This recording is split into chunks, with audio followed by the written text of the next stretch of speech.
Tugas Bahasa Indonesia, kalimat dan kalimat efektif. Nama anggota kelompok: Yeri Laitabun, David Niga, Guido Betty, Rial Ragoino, dan Riko Tuku. Kami akan membawakan materi tentang kalimat dan kalimat efektif, dan selamat menyaksikan. Kalimat adalah kumpulan kata yang setidaknya terdiri atas subjek dan predikat. Kalimat pun dapat terbentuk dari satu klausa maupun beberapa klausa. Kalimat memiliki ciri-ciri sebagai berikut. Yang pertama, merupakan satu kesatuan bahasa yang memiliki fonem dan morfem. Fonem adalah bunyi pada sebuah bahasa yang membedakan makna dalam sebuah kata, sedangkan morfem adalah bentuk bahasa yang mengandung arti pada sebuah kata. Yang kedua, dapat berdiri sendiri meskipun tidak ditambah dengan kalimat lengkap. Yang ketiga, mempunyai pola intonasi akhir.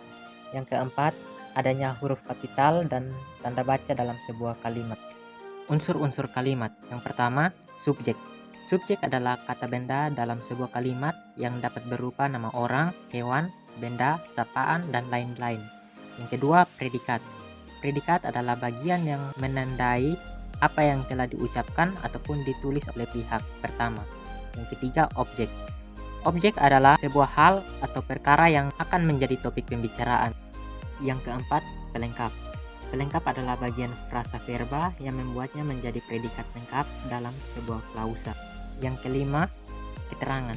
Keterangan adalah sebuah bagian kalimat yang memiliki tujuan untuk memperjelas kalimat. Jenis-jenis kalimat. 1. Berdasarkan bentuk. A. Kalimat tunggal. Contoh kalimat tunggal adalah sebagai berikut. Contoh yang pertama, ayah sedang tidur. Contoh yang kedua, semua barang-barang berserakan di kamar tidur ayah. B. Kalimat majemuk. Contoh kalimatnya adalah sebagai berikut. Ayah dan ibu senang membuat masakan soto Banjar karena hidangan ini adalah makanan favorit mereka.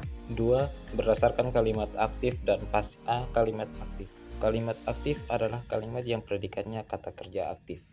Berikut adalah beberapa contoh kalimat aktif. Yang pertama, Sandi memperbaiki tugas kuliah. B. Kalimat pasif. Kalimat pasif adalah kalimat yang subjeknya dikenai suatu pekerjaan atau tindakan atau aktivitas.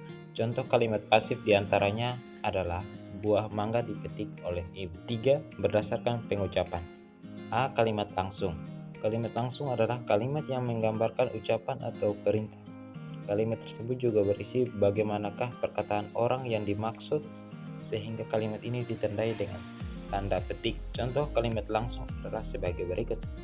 Ibu berkata, sayang, hari ini kita makan buah yuk. B. Kalimat tak langsung. Kalimat tidak langsung adalah kalimat yang mendeskripsikan ucapan kembali dari seseorang. Biasanya kalimat tidak langsung ini merupakan kalimat pasif dan berupa kalimat berita. Contoh kalimat tidak langsung diantaranya adalah, Bu Guru berkata bahwa saya harus bekerja cerdas agar saya dapat menjadi orang sukses. 4. Berdasarkan fungsinya. A. Kalimat perintah. Kalimat perintah adalah kalimat untuk memberi perintah kepada orang lain dalam menjalankan sesuatu. Biasanya kalimat ini ditandai dengan tanda seru jika dalam bentuk tulisan. Sedangkan bentuk lisan ditandai dengan intonasi atau nada tinggi. Contoh kalimat perintah diantaranya adalah sebagai berikut. Silakan Anda meninggalkan ruangan ini. B. Kalimat tanya. Kalimat tanya adalah kalimat yang ditandai dengan tanda tanya dan memiliki tujuan untuk mendapatkan informasi dari orang lain. Contoh kalimat tanya adalah sebagai berikut. Apakah seorang perempuan wajib menuntut ilmu sampai S3? C. Kalimat berita. Kalimat berita adalah kalimat yang digunakan untuk memberi informasi kepada orang lain. Kalimat ini ditandai dengan tanda titik jika dituang dalam bentuk tulisan, sedangkan dalam bentuk lisan, kalimat tersebut dilakukan dengan intonasi atau nada rendah. Contoh kalimat berita adalah sebagai berikut. Kita harus melakukan sesuatu agar sampah dedaunan tidak berserakan kembali di halaman rumah. D. Kalimat seruan. Kalimat seruan adalah kalimat yang mengungkapkan perasaan seseorang dengan kata lain antara senang, kagum, bahkan terkejut. Kalimat tersebut dapat diungkapkan dalam intonasi tinggi jika dalam bentuk lisan, sedangkan dalam bentuk tulisan bisa ditandai dengan tanda titik atau tanda seru. Berikut adalah beberapa contoh kalimat seruan. Cantik sekali Anda pada hari ini. Pengertian kalimat efektif. Kalimat efektif dapat diartikan sebagai susunan kata yang mengikuti kaidah kebahasaan secara baik dan benar. Tentu saja karena kita berbicara tentang bahasa Indonesia, kaidah yang menjadi patokan kalimat efektif dalam bahasa ini adalah kaidah bahasa Indonesia menurut ejaan yang disempurnakan. Ciri-ciri kalimat efektif. Yang pertama, kesepadanan struktur. Hal pertama yang harus diperhatikan adalah kelengkapan struktur dan penggunaannya. Inilah yang dimaksud dengan kesepadanan struktur.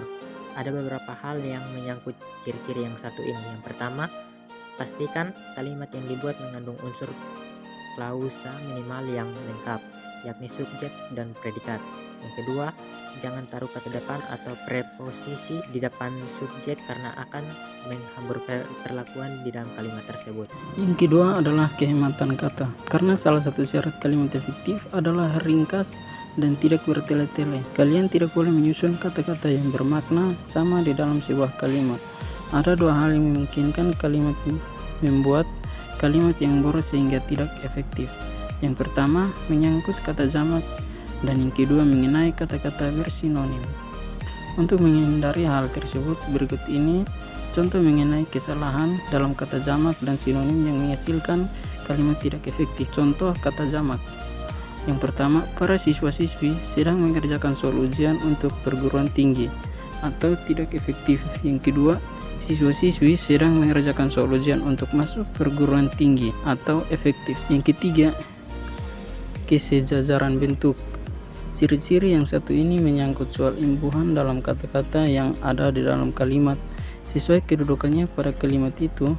Pada intinya, kalimat efektif haruslah berimbuhan paralel dan konsisten. Jika ada sebuah fungsi digunakan imbuhan me, selanjutnya imbuhan yang sama digunakan pada fungsi yang sama.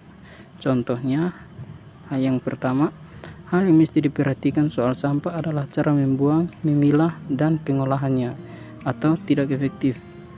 Yang kedua, hal yang mesti diperhatikan soal sampah adalah membuang, memilah, dan mengolahnya atau efek. Yang keempat, ketegasan makna.